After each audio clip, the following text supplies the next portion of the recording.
16 और मैं उसी श्रेष्ठ की बीवी हूँ।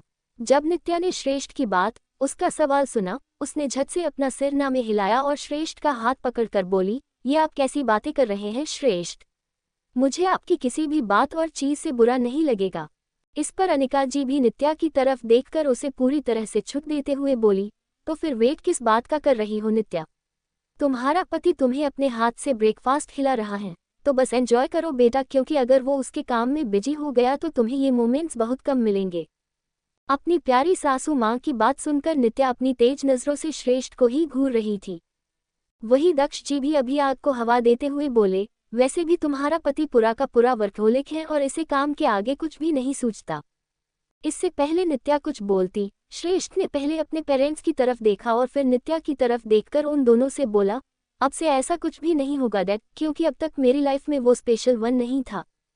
जब उन लोगों ने श्रेष्ठ के मुंह से स्पेशल वन की बात सुनी, उन सब की नजरें नित्या की तरफ मुड़ी और वो उसे ही देखने लगे। वहीं श्रेष्ठ ने नित्या का हाथ पकड़ा और उन सभी के आगे बिना किसी झिझक के नित्या के हाथ पर किस करते हुए बोला, पर अब देखिए मेरी लाइफ में मेरा स्पेशल चंद भी आ गया, तो ऐसे में मुझे इस पर भी ध्यान देना होगा। जहां श्रेष्ठ की इस हरकत से पहले ही नित्या शर्म से पानी पानी हो गई थी, वही श्रेष्ठ फिर से उसे शर्म से लाल करते हुए बोला, वैसे भी इतनी सुंदर सी बीवी से कोई पति कैसे दूर रह सकता है? अब नित्या का मुंह शौक की वजह से खुला का खुला ही रह गया था। वही तारिका ने अपने गुस्से को काबू करने के लिए डाइनिंग टेबल के नीचे अपने हाथ की मुठ्ठियां बांध ली थी। उसे अभी नित्या और उसकी किस्मत से बहुत ज्यादा जलन हो रही थी। पहली बात तो तारिका श्रेष्ठ को पाना चाहती थी, पर अभी श्रेष्ठ उसकी हाथों से पूरी तरह से फिसल चुका था। श्रेष्ठ में हर यो क्वालिटी थी जो एक लड़की अपने हस्बैंड में ढूंढती है, और अब तो श्रेष्ठ के अंदर जितनी भी उसकी छिपी हुई खूबियां थी वो भी बाहर आ रही थी। श्रेष्ठ पूरा का पूरा पैकेज था जिसे तारिका ने मिस कर दिया था। श्रेष्ठ बहुत ज्यादा हैंडसम और स्मार्ट भी था। उस पर वो इतना ज्यादा रिच था कि दुनिया को खरीदने की ताकत रखता था। उसके पास आज जो था वो सब कुछ उसने अपने दम पर हासिल किया था, बिना अपने डैड की हेल्प के। वो वर्ल्ड को top number 1 youngest business tycoon और बिलियनियर था। इसके अलावा हर साल business man of the year का अवार्ड वही लेकर जाता था। श्रेष्ठ को किसी चीज की कमी नहीं थी, उसके पास सब कुछ था। शायद यही चीज तारिका को उसकी तरफ अट्रैक्ट करती थी, क्योंकि तारिका को प्यार से कोई लेना देना नहीं था। उसे तो बस नाम, पैसा और उसका रिच वाला स्टेटस चाहिए था। तारिका को सिर्फ लग्जरियस लाइफस्टाइल की चाह थी, जो उसे अब मिलने से रही, और ये सब कुछ नित्या की वजह से हुआ था, जिस वजह से वो नित्या से इतनी ज्यादा नफरत करने लगी थी। नित्या मिडिल क्लास फैमिली से बिलोंग करती थी, जहां श्रेष्ठ जैसे लड़के से शादी करना तो दूर, इसके बारे में सोचना भी बहुत बड़ी बात हो जाती थी। पर नित्या की किस्मत ने अचानक से कुछ यूं मोड़ लिया कि उसे जमीन की धूल से सीधे किसी के सिर का ताज बना दिया। नित्या को बचपन से ही उसके माँ बाप का प्यार नहीं मिला था।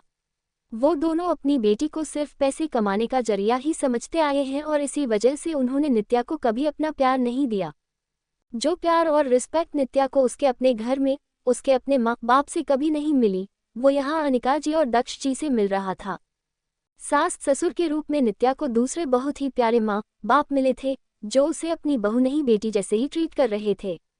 एक लड़की को इससे ज्यादा क्या चाहिए होता है?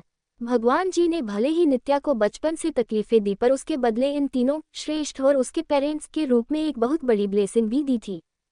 अब आगे श्रेष्ठ की बात सुनकर नित्या को कुछ समझ नहीं आ रहा था कि वो क्या करे और इतने लोगों के आगे अपने टमाटर जैसे लाल चेहरे को कैसे छिपाए, जो उसके प्यारे पतिदेव की बातों से लाल लाल हो गया था।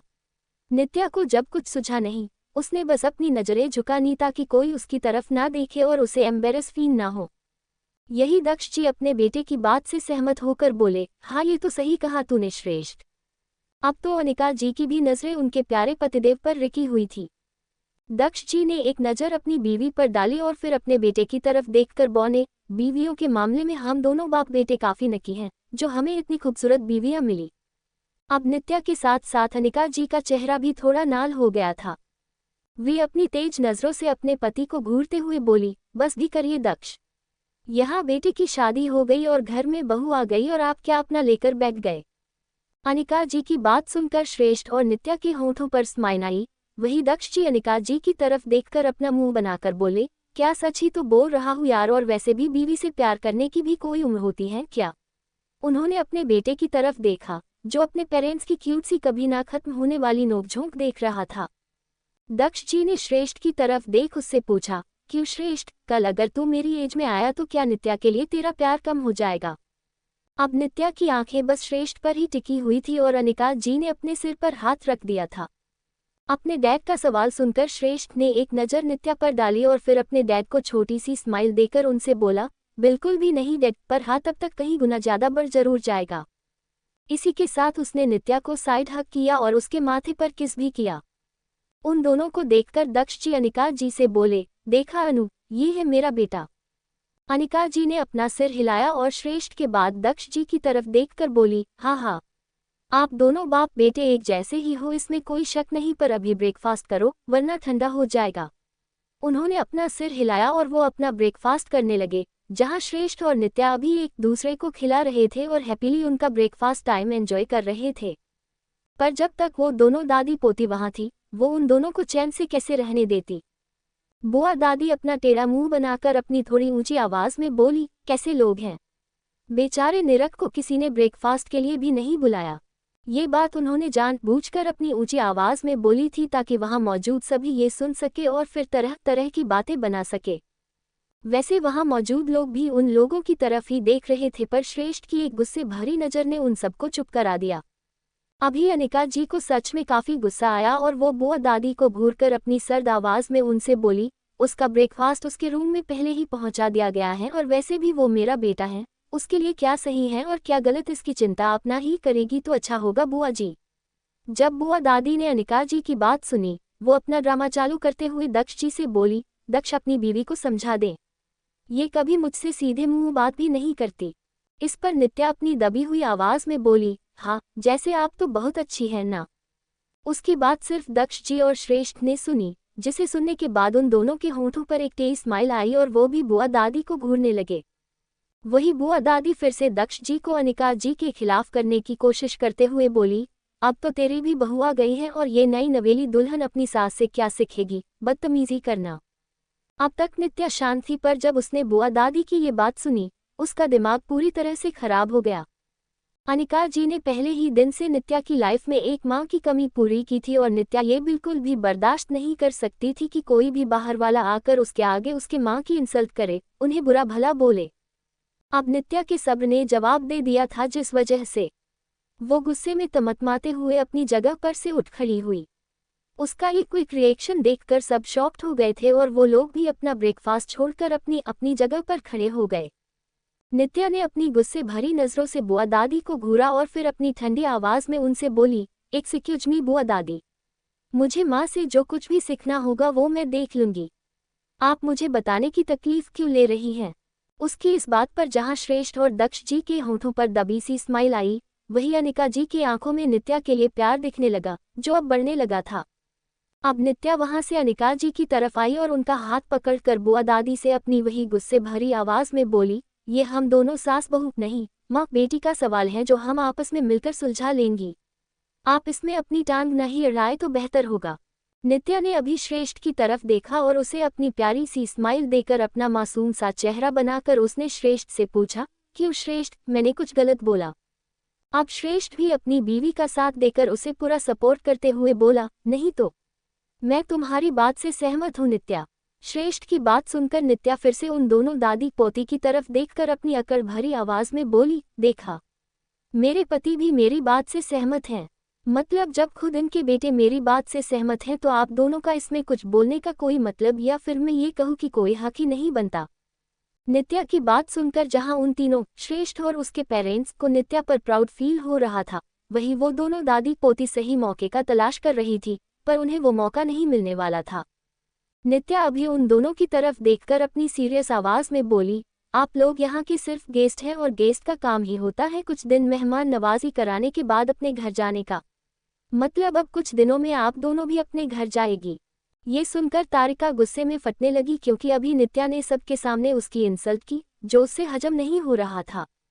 अभी नित्या अपना प्यारा सा मुंह बनाकर उन लोगों से बोली, वो क्या है ना, मुझे मेरे घर में बाहर वालों की मौजूदगी ज्यादा पसंद नहीं। जैसे ही तारिका ने नित्या की ये बात सुनी, वो गुस्से में बावली होते हुए बोली, तुम्हारा घर? ये कब से तुम्हारा घर हो गया? ये तो श्रेष्ठ का घर है। नित्या तारिका की बात को बीच में ही काटते हुए अपनी थोड़ी ऊंची आवाज में बोली, और मैं उसी श्रेष्ठ की बीवी हूँ, मतलब जो इनका है उस पर मेरा हक होगा ही होगा, और वैसे भी अब हम दोनों अलग कहाँ हैं। We are one. नित्या ने श्रेष्ठ की तरफ देखा और अपनी पलकों को झपकाते हुए उसने श्रेष्ठ से पूछा, क्यों श्रेष्ठ? इस पर श्रेष्ठ ने बस अपना सिर हिलाया और नित्या को अपनी स्माइल देकर बोला, बिल्कुल नित्या। 17 क्योंकि मैं उन सबसे काफी डिफरेंट हूँ। शाम का वक्त अभी अग्निवंशी विला लोगों से भरा हुआ था, जहां मुंबई के साथ साथ दुनिया की कई बड़ी और जानी मानी हस्तियां भी मौजूद थी। अभी श्रेष्ठ और नित्या की रिसेप्शन पार्टी थी और जो लोग उनकी शादी अटेंड नहीं कर पाए थे वो सब रिसेप्शन में आए थे। यहाँ मीडिया वालों की भीड़ लगी हुई थी और वो पार्टी की हर एक छोटी बड़ी न्यूज अपडेट लेने की कोशिश कर रहे थे। जहाँ सारे गेस्ट विला में बेसब्री से ब्राइड और ग्रूम का वेट कर रहे थे, वहीं नित्या के लालची पेरेंट्स विला की चमक देखकर ही उसमें खो गए थे। दक्ष जी और अनिका जी ने नित्या के पेरेंट्स की बहुत खातिरदारी की, क्योंकि उन्हें अब तक उनकी असलियत नहीं पता थी कि वो दोनों आखिर में कैसे हैं। वो दोनों अब तक नित्या से नहीं मिले थे।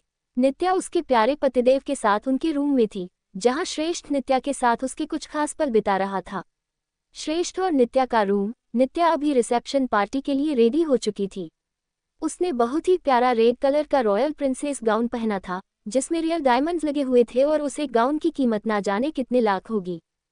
ये गाउन श्रेष्ठ ने उसकी प्यारी सी बीवी के लिए कल ही मंगवाया था, और ये नित्या के लिए श्रेष्ठ की तरफ से सरप्राइज भी था। जब नित्या ने वो गाउन देखा, वो बहुत ज्यादा खुश हो गई थी और उसे वो गाउन भी काफी ज्यादा पसंद आया। श्रेष्ठ ने नित्या के लाख पूछने पर भी उस गाउन की कीमत नित्या को नहीं बताई थी, और न ही उसने ये बताया था कि उसमें डायमंड्स लगे हुए थे। इस वक्त नित्या उसके रूम में मिरर के आगे खड़ी थी और श्रेष्ठ उसके पीछे खड़ा था। श्रेष्ठ ने ब्लैक कलर का टुक्सेडो पहना था, जिसमें वो काफी ज्यादा हॉट एंड हैंडसम लग रहा था। वो दोनों मेड ऑफ इच अदर लग रहे थे। अभी श्रेष्ठ नित्या के ठीक पीछे खड़ा था और नित्या की पीठ श्रेष्ठ के सीने से चिपकी हुई थी। श्रेष्ठ का हाथ नित्या के पेट पर था, जिस पर नित्या ने भी अपने हाथ रखे हुए थे। नित्या आगे मिरर में से श्रेष्ठ की तरफ देखकर अपनी इम्प्रेसिव स्माइल में बोली, क्या बात है, आप तो आज बहुत ज्यादा हॉट लग रहे हैं मिस्टर अग्निवंशी। आपके इतने हॉट लगने के पीछे कोई खास वजह? नित्या का सवाल सुनकर श्रेष्ठ के होठों पर शैतानी मुस्कान आई और वो नित्या के चेहरे की तरफ झुककर उसके गालों पर किस करते हुए बोला, हाँ वजह तो है, और मेरी वो वजह अभी मेरे आगे खड़ी है। ये सुनते ही नित्या की भौहें तंग गई और वो बिना अपनी पलकें झपकाए श्रेष्ठ को देखने लगी।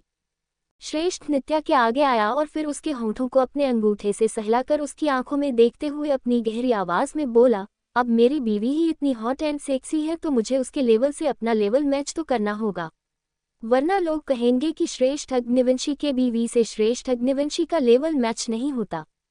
अचानक से श्रेष्ठ के चेहरे के एक्सप्रेशन बदल गए और यो अपनी सीरियस आवाज में बोला, मैं नहीं चाहता शुगर की किसी भी वजह से हमारे रिश्ते को कोई ट्रोल करे या कमेंट्स पास करे। अभी नित्या को श्रेष्ठ की आंखों में एक जुनून नजर आ रहा था, जिससे उसे थोड़ा डर भी लगने लगा। वही श्रेष्ठ नित्या के गालों को अपने हाथों में भरकर बोला, एक बार के लिए मैं अपने लिए कुछ भी सुन लूंगा, लेकिन जहां बात तुम्हारी होगी वहां मैं बिल्कुल भी चुप नहीं बैठूंगा। उसकी आंखें एकदम से लाल हो गई, जिसे देखकर नित्या को टेंशन होने लगा, क्योंकि अभी कुछ ही देर में उनके रिसेप्शन की पार्टी स्टार्ट होने वाली थी और ऐसे में श्रेष्ठ अपनी लाल आंखों से वहां नहीं जा सकता था। नित्या ने श्रेष्ठ को हक किया। हालांकि नित्या श्रेष्ठ के आगे बिल्कुल चूहिया लगती थी और उनमें काफी हाइट डिफरेंस भी था, पर नित्या ने श्रेष्ठ को हक किया। वो श्रेष्ठ की पीठ को रब करने लगी और उसे शांत कराने की कोशिश करते हुए बोली, आई नो श्रेष्ठ कि आप मेरे बारे में कुछ भी नहीं सुन सकते, और इसका एग्जाम्पल मुझे सुबह देखने को भी मिला। जैसे ही श्रेष्ठ ने नित्या की बात सुनी, वो नित्या की गर्दन पर किस करने के बाद उसके कान में अपनी हंसकी टोन में बोला, क्या करूं यार, एक ही दिन में तुमने मुझे पूरी तरह से पागल जो कर दिया है। नित्या का चेहरा अभी टमाटर की तरह लाल हो गया था और वो अपने ब्लश को कंट्रोल करने के लिए अपने निचले होंठ को अपने दांतों तले दबाते हुए बोली, श्रेष्ठ ऐसा कुछ भी नहीं है। जब श्रेष्ठ ने नित्या की ये हरकत देखी, उसका गला सूखने लगा और वो नित्या की तरफ बढ़ा। नित्या अभी थोड़ी कंफ्यूज थी और एक कदम पीछे हटने ही वाली थी कि तभी श्रेष्ठ ने नित्या की कमर पकड़ी और उसे वहीं पर रोक लिया। श्रेष्ठ धीरे से नित्या के होंठों के पास आया और फिर उसने अपने होंठों से ही नित्या ने नीचे वाले होंठ को उसके दांतों के बीच से निकाला। श्रेष्ठ की यह हरकत इतनी ज्यादा इंटेंस थी कि इस वजह से नित्या के दिल की धड़कन काफी ज्यादा तेज हो गई थी, जो श्रेष्ठ अभी फील कर पा रहा था। अभी उन दोनों के होंठ आपस में जुड़े हुए थे और उनकी आंखें की लॉक हो चुकी थी। देखने से तो ऐसे ही लग रहा था जैसे मानो वो पल वही पॉज हो गया था, क्योंकि उन दोनों में से कोई भी रिएक्ट नहीं कर रहा था। कुछ पलों बाद श्रेष्ठ ने धीरे धीरे करके अपने होंठों को मूव किया और बहुत ही पैशनेटली नित्या को किस करने लगा। नित्या भी अभी श्रेष्ठ की किस को रिस्पॉन्स कर रही थी और वो दोनों पूरी तरह से एक दूसरे में खोए हुए थे। अचानक से नित्या को पार्टी का याद आया और वो श्रेष्ठ को रोकने की कोशिश करने लगी, जिसके होंठ अभी नित्या के ऑफ शोल्डर गाउन की वजह उसके खुले शोल्डर पर चल रहे थे। श्रेष्ठ नित्या के शोल्डर पर किस करने के साथ साथ बाइट भी कर रहा था, जिस वजह से नित्या के शोल्डर पर उसके दांतों के निशान पड़ गए थे। नित्या की सांसें अभी तेज हो गई थी और वो खुद पर काबू करते हुए श्रेष्ठ से बोली, श्रेष्ठ आई नो कि आप क्या चाहते हो पर हम अपना कंट्रोल नहीं खो सकते। हमें अभी पार्टी में जाना है, तो आप प्लीज खुद पर काबू रखिए। अभी श्रेष्ठ के हाथ नित्या के सीने पर थे और वो नित्या के सीने को हल्का सा प्रेस करते हुए बोला, आई एम सॉरी शुगर पर मैं कंट्रोल नहीं कर पा रहा हूँ। तुम्हारे पास आते ही मैं अपना कंट्रोल खोने पर मजबूर हो जाता हूँ। अभी नित्या की नज़र, उसका सारा ध्यान बस श्रेष्ठ पर ही था। वही श्रेष्ठ अपनी बात को आगे बढ़ाते हुए बोला, मैंने अपने बिजनेस की वजह से, इनफैक्ट कॉलेज टाइम पर भी इतनी लड़कियां देखी पर तुम उन सबसे काफ़ी अलग हो। जैसे ही नित्या ने श्रेष्ठ की ये बात सुनी, उसके होठों पर एक अलग ही स्माइल आई और वो श्रेष्ठ की तरफ देखकर बोली, तभी तो आप जैसा हीरा मुझे मिला क्योंकि मैं उन सबसे काफ़ी डिफरेंट हूँ। नित्या की इस बात से श्रेष्ठ भी सहमत होकर अपना सिर हिलाने लगा। वही नित्या श्रेष्ठ की तरफ देखकर अपनी थोड़ी सी नॉटी आवाज़ में बोली, वैसे वी शुड लिव नाउ क्योंकि मुझे आपके इरादे कुछ ठीक नहीं लग रहे हैं मिस्टर। जैसे ही श्रेष्ठ ने नित्या की बात सुनी, वो नित्या की कमर को पिंच करते हुए बोला, अच्छा अभी बताओ मैं तुम्हें कि मेरे इरादे क्या हैं। अगर मैंने अभी कुछ कर दिया तो तुम पार्टी अटेंड करने की हालत में नहीं रहोगी शुगर। नित्या श्रेष्ठ को घूरते हुए बोली, चुप रहिए बेशर्म। Thanks for watching by IG unlimited.